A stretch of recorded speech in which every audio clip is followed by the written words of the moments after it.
Halo guys, jadi kali ini kita akan membahas uji instrumen, validitas, dan reliabilitas. Oke, langsung saja ya. Pastikan datanya sudah ada di Excel. Kemudian kita copy dari soal pertama sampai dengan skor total seluruhnya. Kita copy semua ya. Nah, setelah di copy, kita pindah ke SPSS, kemudian kita salin. Oke, sudah disalin ya. Lanjut, kita ke variable view. Untuk name ini bisa kita ubah satu-satu dengan X ataupun dengan soal. Soal 1, soal 2, ataupun dengan X1, X2. Dan seterusnya. Kita ubah desimal dulu ya, semuanya diubah menjadi 0 ya. Oke, satu-satu kita ubah menjadi 0.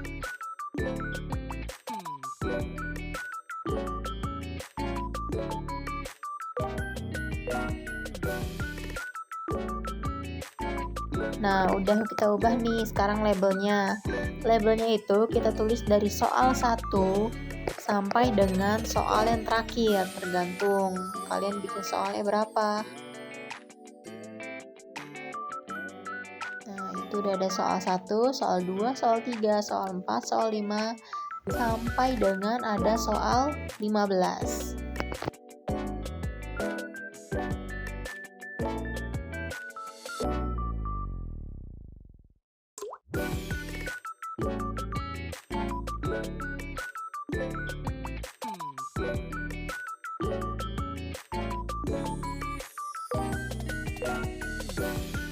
Terus yang terakhir ditulis skor total. Nah, jangan lupa juga di bagian nama diubah menjadi skor total ya, skor underscore total. Karena nggak bisa spasi jadi pakai underscore. Nah, pastikan juga di measure itu semuanya diubah menjadi scale.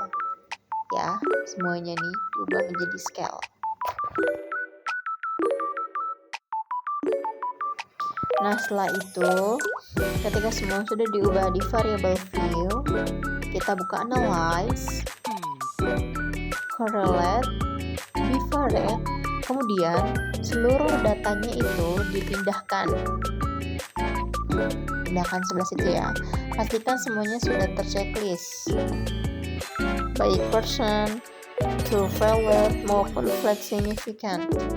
Oke, langsung deh. Udah ada muncul hasilnya tuh.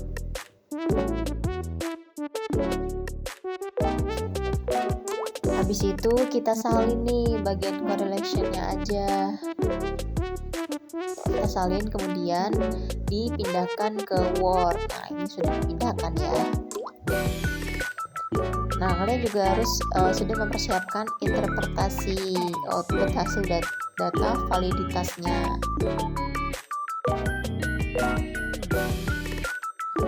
Interpretasinya seperti itu ya. Kemudian hasil R hitung ini satu persatu kita pindahkan kepada tabel interpretasi output ini ya. Satu persatu kita pindahkan dari yang soal pertama, kedua, sampai dengan soal yang ke-15. Nah, untuk mengetahui R tabel ini dari mana, itu ada di internet ya, cari saja nilai-nilai R product moment dari Sugiono. Itu pasti ada kok R tabelnya. Nah, karena berhubung ada 38 responden, jadi R tabelnya 0,320. Kemudian untuk melihat kevalidan, kita lihat nih R hitung lebih besar dari R tabel ya. Artinya nomor pertama itu 0,2. Berarti kan kurang dari 0,3, berarti tidak valid nomor 1 nih. Terus yang nomor 2 itu 0,6, berarti kan lebih besar daripada 0,320. Berarti valid ya. Nah, seterusnya seperti itu. Kalau misalkan kurang dari 0,320 berarti tidak valid. Kalau misalkan lebih dari 0,320 berarti valid. Nah, ini ada 3 nih yang kurang dari 0,320. Soal yang pertama, soal yang ke-6, dan soal yang ke-14. Ada 3 yang tidak valid. Kemudian untuk tindak lanjutnya yaitu ketika tidak valid maka perbaiki atau dibuang saja tidak apa-apa. Kemudian yang valid itu boleh digunakan. Berarti ada 3 yang tidak valid nih, berarti boleh dibuang aja tidak apa-apa karena masih ada 12 soal yang bisa digunakan gitu.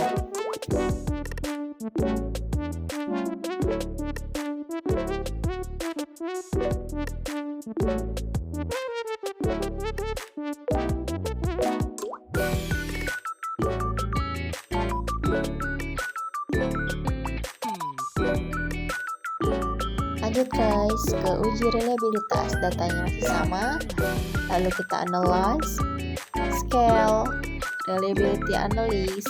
Kemudian data ini kita pindahkan nih kecuali skor total. Jadi skornya itu tidak usah dipindahkan ke situ. Nah, kemudian statistik kita checklistin yang scale if from delete dan needs. Continue. Kemudian oke. Nah, itu sudah ada ya hasilnya. Yang reliability statistik itu yang bagian Cronbach alpha. Nah, ini tabelnya kita salin dulu ya. Kemudian kita pindahkan ke Word. Nah, sudah kita pindahkan. Aduh, burem. Kita tulis dulu nih judulnya hasil uji reliabilitas.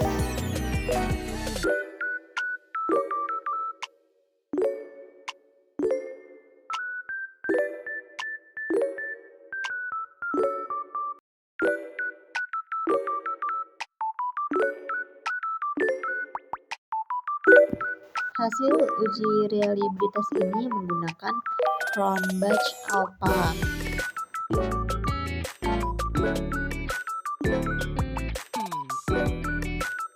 Nah, syaratnya itu lebih dari 0,6. Kemudian kita interpretasikan.